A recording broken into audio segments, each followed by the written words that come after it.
সেই কোন ভোরের বেলা থেকে তোমার জন্য অপেক্ষা করে আছি।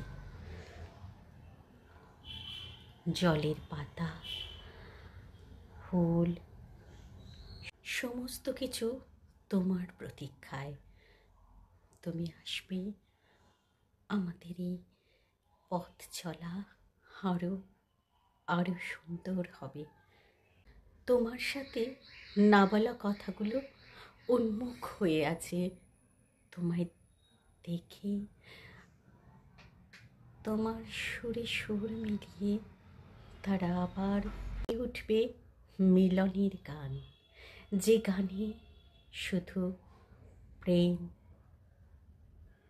আর প্রেম, যেখানে বিচ্ছেদ নেই, বিরহ নেই, নেই কোনো বিষাদের ছায়া। সেখানে আছে শুধু তোমার আমার না বলা যে কথা, সেই কথার